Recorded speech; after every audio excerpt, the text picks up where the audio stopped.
Welcome to the Evening Journey Radio Show. I'm your host, Mitch The Poet.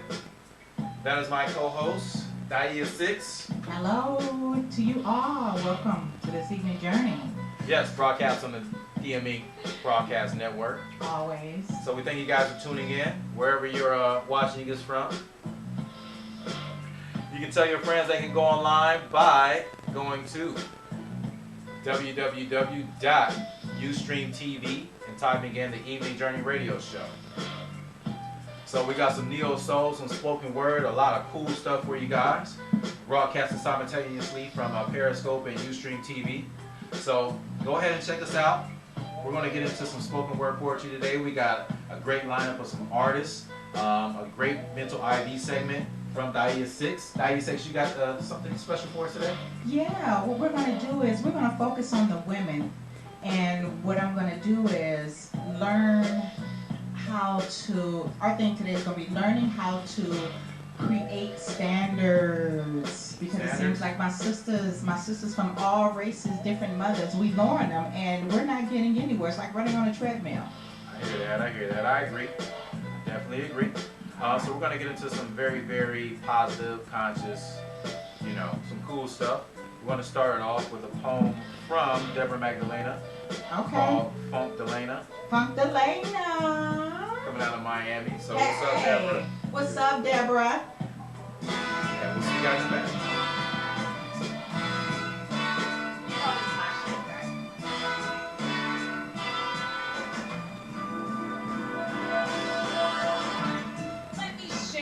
A love story between me and me. Simple words, simple phrases like damsel in distress waiting to be rescued. Romeo and Juliet in the key of E, strictly for me. Once upon a time I put on my cute red spiked boots and embarked on this journey, this really long journey called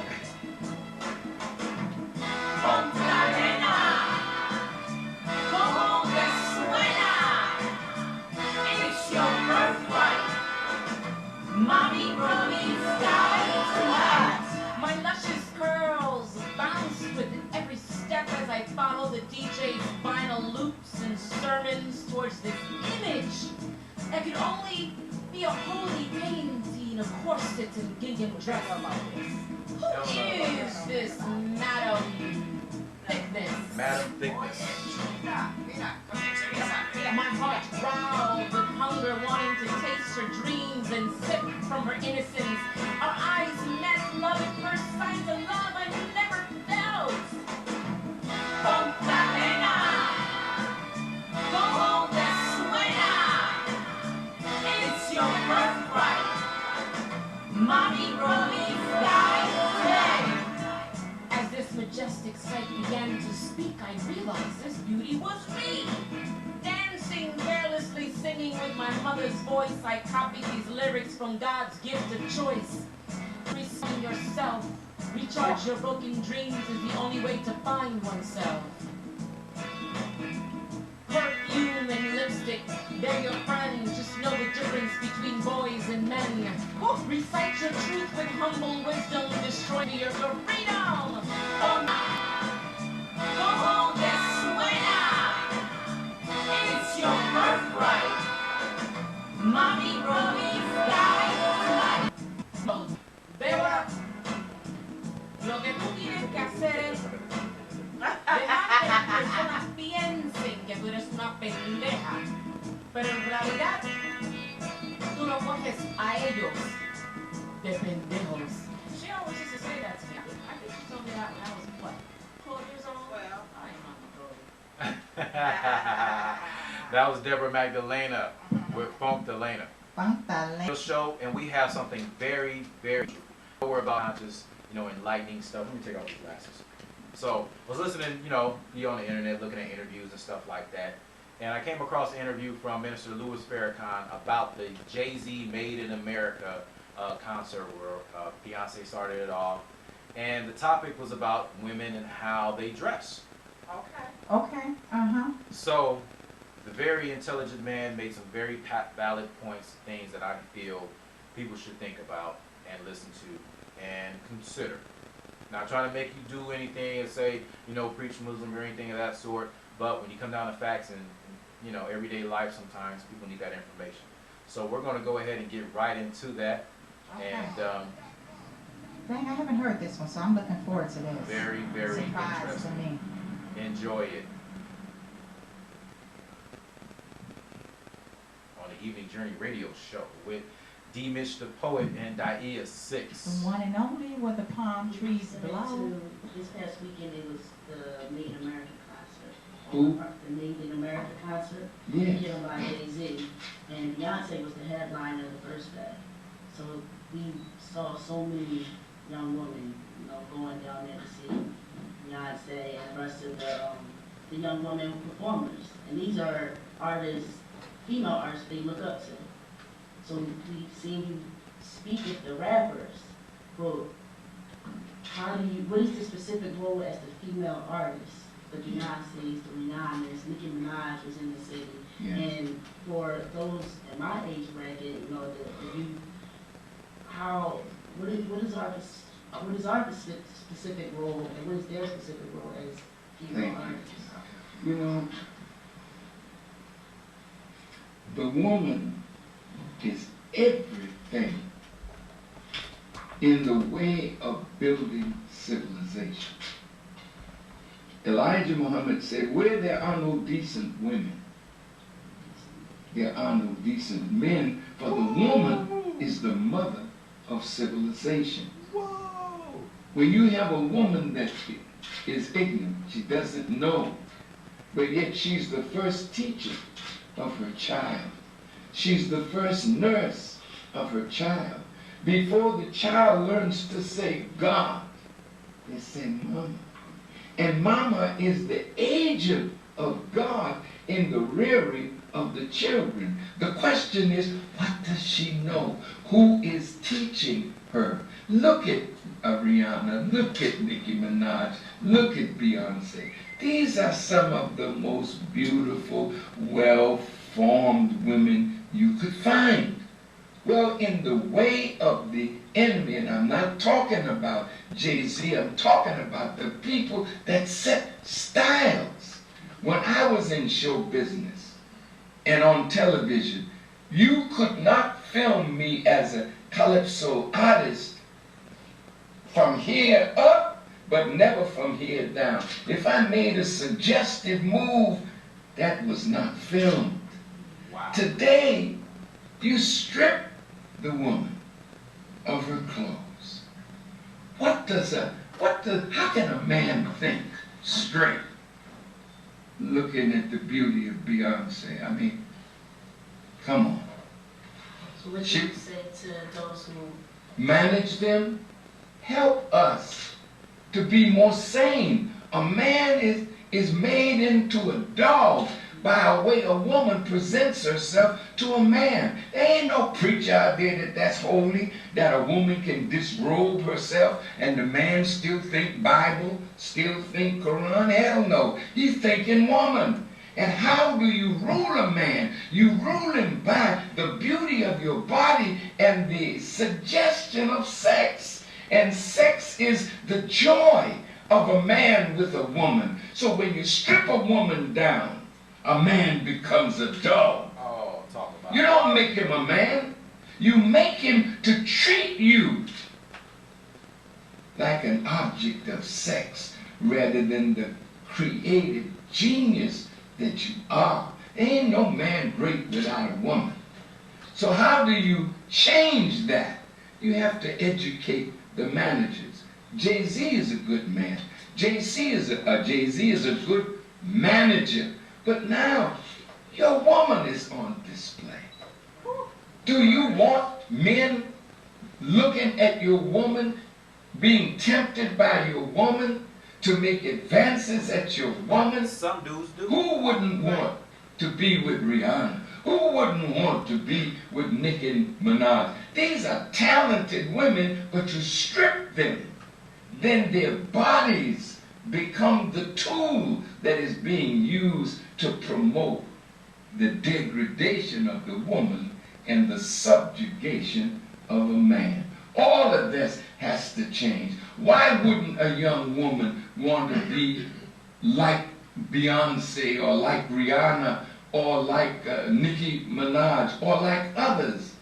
They want fame. They want to be looked at. They want to be admired. They want to be loved. But look how beautiful you look. I'm sitting across from you. You are well covered. Only thing I can see is the beauty of your face. But I know the beauty of your face is a sign of the beauty of your mind. Why should I be tempted by the beauty of your body? I'm not your husband. I'm not your lover. I'm your brother. I'm your father. I'm your uncle.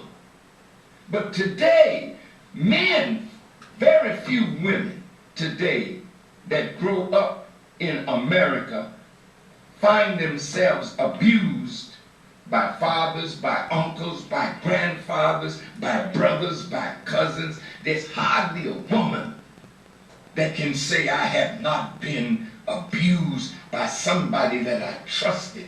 We don't understand the love that a woman has for a man that's her father, a man that's her uncle. That's the first precious one that she's learning from, she's admiring. And the admiration of the female toward the male, if he doesn't understand it, he wants to take advantage of it. And you ruin a woman. So many of our women today, they're cold and hard, man. They ain't got no love for a man because they've been misused by one of the men that was great in their lives. This is real. So I would want to say to my brother Jay-Z, as much as I love and admire him, man, I want to see my sister beautifully covered. And when Rihanna was in the Middle East, and she had to, oh, she was magnificently beautiful. We don't even realize that uncovering yourself is beauty, but it's the beauty of the beauty of your form. See, God gave you a form like that because there's never been a problem of men procreating since the beginning of time. You are that.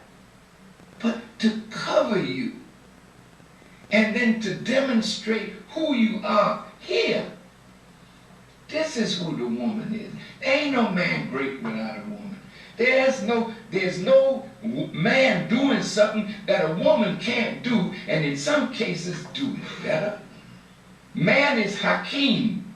That's the attribute of God. That means wise. She's Hakima. Wise, there we go. Wise. That means God has made her to be a possessor of wisdom. Don't degenerate your woman and make her nothing but an object of sex. She's more than that. So I would encourage Jay-Z, and I hope you take it in the spirit that I give it out of love for you and honor for your greatness and honor for the love and beauty and greatness of your wife. I would love to see our women clothed, demonstrating their gift of their talent. The gift of their form should be seen by those who are worthy. An unworthy dog looking at something that beautiful that he wants to paw at but can never have. Wow. Do you know what that does to a man? When he can see you and can't have you, then he go home and attack a child.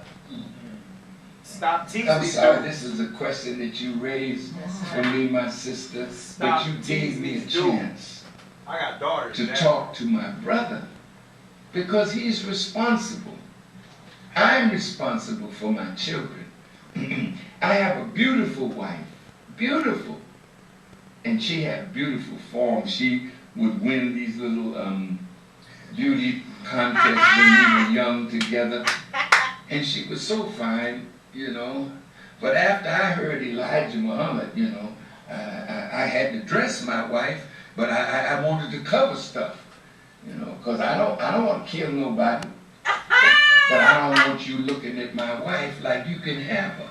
And sometimes when you uncover your woman and you go to a bar with these low-minded people and the man sees her and she's finer than, well, you know what fine is, and the man says, hey, baby, hey, just a minute, brother, that's my wife. I don't give a damn. Hey, baby, you sure is fine. Now a fight comes. I reach for my gun, and all of a sudden another man is dead over some BS. We got to stop it. We got to stop using our woman like that. Please. I refuse. I mean, Bill, the entrepreneur that is a rap mogul, Russell is a dear friend of mine. When I stayed in his apartment, his penthouse, during a time when Gaddafi came to the UN, I stayed in his apartment, and he had all these beautiful pictures on the wall, and some of them were with his beautiful wife, Kimora, at that time. And at the same time that I was in his home, Kimora was on a billboard naked. I refused to look on her. I love her, I admire her, but I'm not going to go and look at the beauty of your form. They said, well, man, Farrakhan, you're a nut, you crazy. Yeah, you're right. I respected her too much. Respected her too much? Wow. Wow. Wow. Wow. Respected her too much. Where's the man that think like that anymore? Just go ahead and marinate on that for a little bit while we get into this Saul Williams. But I hope you guys are listening. I hope so. Because that was some very powerful stuff. Both ears need to be open there, because that is one thing that we lack right now in this generation. The block slinging amethyst rocks, drinking 40s of Mother Earth's private nectar stock, dodging cops, cause 5 be the 666, and I need a fix of that purple rain, the type of shit that drives membranes insane. Oh yeah, I'm in the fast lane, snorting candy yams, that free my body and soul and send me like Shazam. Never question who I am, God knows, and I know God personally. In fact, he lets me call him me. Yeah, I'm serious, B. Doggone niggas plotted shit lovely, but the feds is also plotting me. They're trying to imprison my astrology, put our stars behind bars, our stars in stripes, using blood-splattered banners as nationalist kites. But I control the wind, that's why they call it the hawk. I am Horus, son of Isis, son of Osiris, worshipped as Jesus, resurrected like Lazarus. But you can call me lazy. Yeah, I'm lazy because I'd rather sit and build the Mercantile field, worshipping the daily yield of caps, green crops. Stealing us was the smartest thing they ever did. Too bad they don't teach the truth to their kids. Our influence on them is the reflection they see when they look into their minstrel mirror and talk about their culture. Their existence is that of a schizophrenic vulture. Yeah, there's no repentance. They are bound to live an infinite consecutive executive life sentence. So when are you bound to live, nigga? So while you're out there serving the time and I'll be in sync with the sun while you run from the moon. Life of the womb reflected by guns. Worship of moons, I am the sun, and we are public enemies number one. One.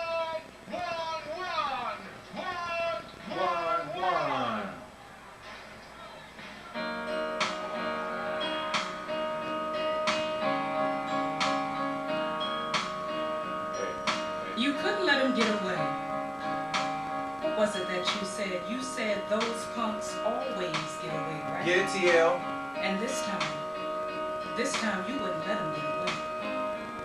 On February 26, 2012, rain soaking through concrete streets and Floridian grass, he passes by you, hood-wearing, black-skinned, swag-bearing, 17-year-old pool of promise. You said he was suspicious. You said he didn't look like he belonged there. He was walking too leisurely without a care as to where he was or what he was doing. Maybe because he'd been doing nothing wrong, he was able to walk on with his youthful confidence, black pride, stride, full of swag.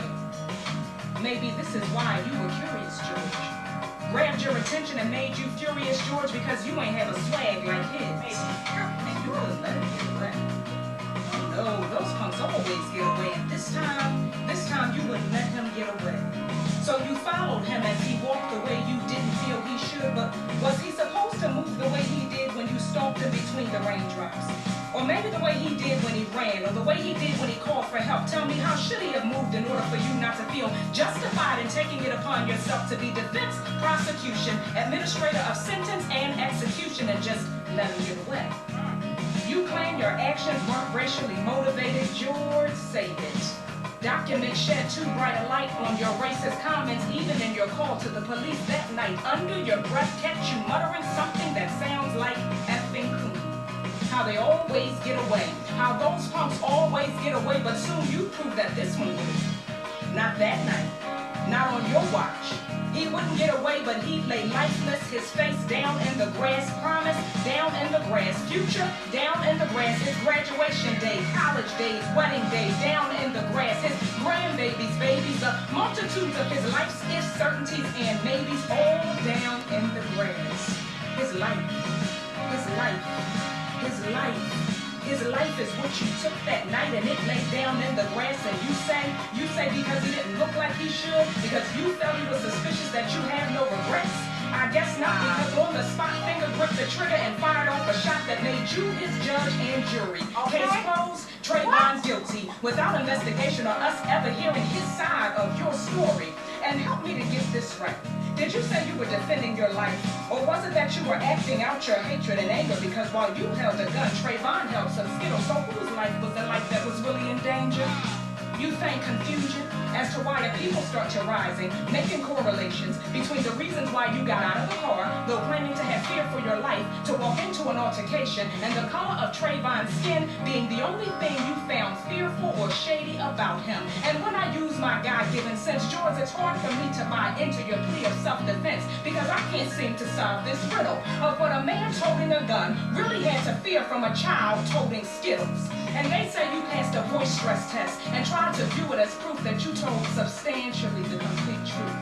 But it only proves two things to me, and they be that even in these days past the movement of civil rights, despite the victories in our equality fight, even though a black man now sits in the house called white, there is still not much to lose when you execute a black youth. It proves that maybe your stress receptors never triggered because you figured you were right to fire off that shot into the chest of what you only considered to be just another nigger that you could not let get away.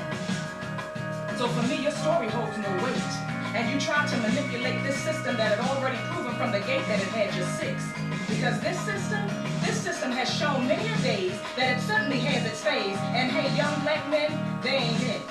Yet you still try to grab hold of a justice that you never gave him. You just stamped him guilty upon sight of his skin. And you complain that less is prejudice and less impartiality. Seriously, George, this coming from the man that took the breath of life over a hoodie, please. And it's so funny to me, because hoodies didn't seem to be viewed this suspiciously when men with hoods leisurely strolled through our neighborhoods. Where was the watchful eye of suspicion when with night rides we had to contend? Where was the eye when justice wasn't stopping, but it was protecting these men? And did you think that our beautiful black was too marred and broken or disjointed to focus and to unify, to speak out, stand up? No, you got it all wrong. We are still black, still beautiful, still proud, still vocal, and still strong. And we can still raise our voices and our hands, open our eyes, take a stand and watch you.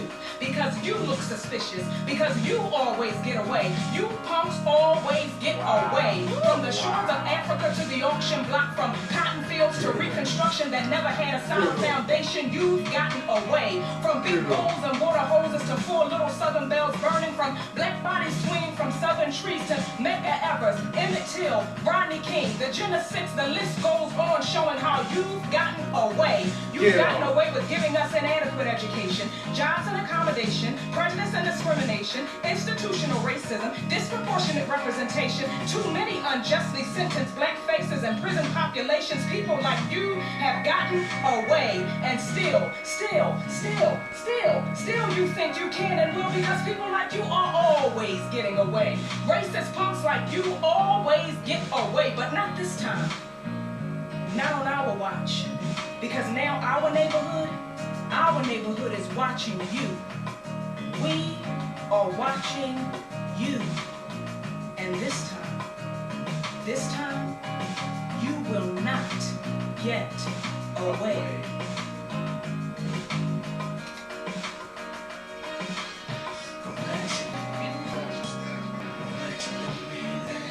Welcome back to the Evening Journey Radio Show. Woo! My name is Mitch The Poet. Oh my goodness. Hope you that was T.L. Murphy. Did you call them by their names? Yeah. Did she not come out? Called everybody. Murphy out of Philly. It's called She Goes Through. Oh, that journey was awesome. Thank you.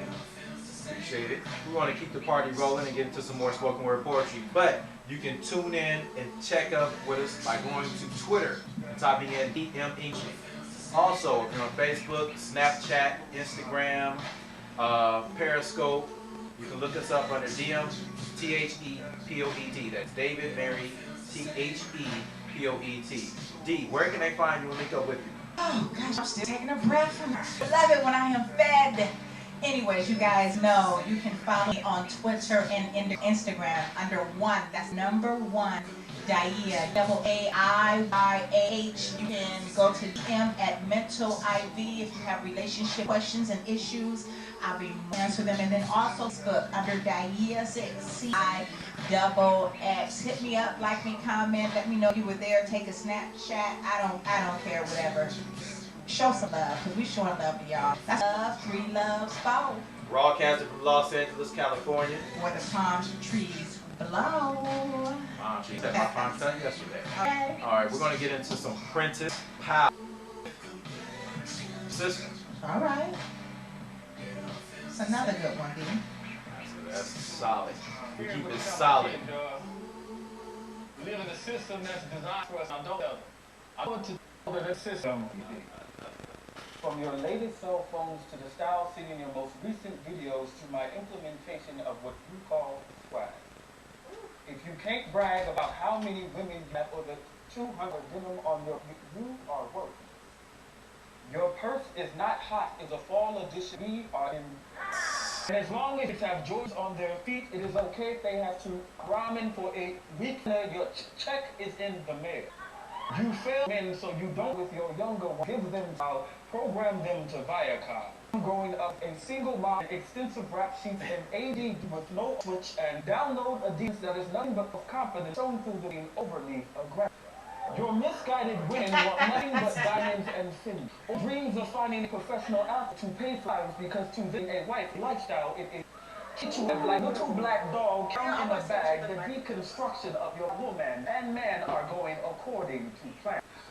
According for those who not go down that make any statement they make that challenge accuracy, followed by statements of insecurity, we have the thinking for themselves. Program dreams to be a mirage. Enough to see, far to reach, set a camel, allow them to blend the key trend. Downtown corners full of rappers who refuse up even though they're stuck. Allow them to peace events in a fuck. More sits, initiate an exploit. Throw a bit more I am system. Throw to initiate commands. Negroes, Arab, you are programmed not to act. Program act. Empty vessels, so there's some and robotic I am this. System is set to just do. You automatically set to and nothing and robotic and error sketches current.